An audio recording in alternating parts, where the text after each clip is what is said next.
जय हिंद राष्ट्रबंधुओं। डॉक्टर कुमावत, जयपुर राजस्थान से। आज बेटी दिवस की आप सभी देशवासियों को मोकड़ी मोकड़ी बधाइयाँ, शुभकामनाएं। आज ये जो 11 अक्टूबर को बेटी दिवस अपन मनाते हैं, तो इसके की आवश्यकता क्यों हुई? अपने देश में एक तरह से ये परंपरा रही कि जो पुत्र है वो आगे वंश को बढ़ाने में उसी की महत्वपूर्ण भूमिका मानी गई। तो बेटियों को लोग गर्भ में ही मारने की ऐसी परंपरा चल गई। ये जो आधुनिक तकनीक है उसके आधार पे गर्भ में ही पहचान कर ली जाती थी कि बेटियों को बेटी है या बेटा है, और अगर बेटी होती तो गर्भपात करवा करके और उसको मार दिया जाता था। और इस तकनीकी का गलत तरीके से लोगों ने उपयोग में लिया, जिसका परिणाम ये हुआ कि बेटियों की संख्या अपने देश में कम हो गई। तो फिर सरकारें भी गंभीर हुई, बुद्धिजीवी लोग भी इसके ऊपर गहन अध्ययन किया। सरकार ने काफ़ी अंकुश लगाया, जब जा कर के थोड़ा सा बेटियों का जो रेशियो कम हो गया था वो बढ़ा। और सरकार ही नहीं, आम जो जन है वो भी आज तो जागरूक है, और हर आदमी के ये समझ में आ गया कि बेटियों के बिना संसार आगे बढ़ ही नहीं सकता है। तो फिर थोड़ी सी समाज में एक तरह से नई सोच डेवलप हुई है। और आज अगर देखा जाए तो बेटियां बेटों से हर क्षेत्र में आगे है, चाहे सेना के क्षेत्र हो, हवाई जहाज़ में पायलट की बात आती है तो पायलट भी बेटियां आज हवाई जहाज़ भी उड़ा रही हैं, डॉक्टर हैं, इंजीनियर हैं। तो बड़ी खुशी होती है।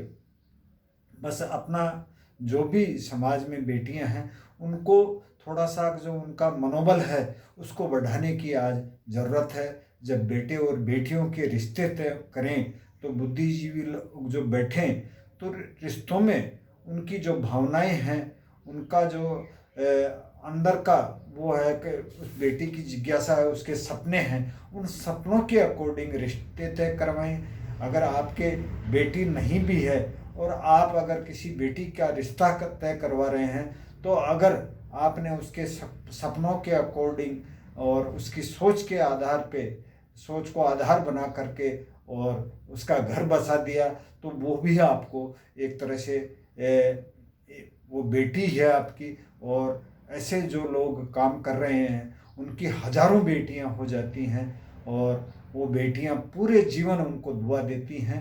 तो मैं इस वीडियो के माध्यम से आप सभी को ये निवेदन करता हूँ कि आप, चाहे आपकी बेटी हो चाहे किसी दूसरे की बेटी हो, एक तो उसका उत्साहवर्धन करें, और दूसरा उसकी जो मनोबल, अपने समाज में ये परंपरा रह गई, बन गई थी कि बेटी है ये क्या करेगी, तो उससे उसको थोड़ा सा उभारें और उसके सपनों को जगाएं, जिससे वो ज़िंदगी में अपने जो भी घर में, जिस भी घर भी जाए तो उस घर में अपने पति के साथ में कंधे से कंधा मिला करके पूरे खुशी के माहौल के साथ में वो परिवार आगे बढ़े। ये सोच बना करके उनके रिश्तों के अंदर आप महत्वपूर्ण भूमिका निभाएं। जब भी कोई छोटी बेटी भी हो तो उसके ऊपर प्रश्न चिन्ह न खड़े करें, ये क्या कर रही है, कैसे हंस रही है, कैसे उठ रही है, ये चीज़ें उसका मनोबल डाउन कर देता है।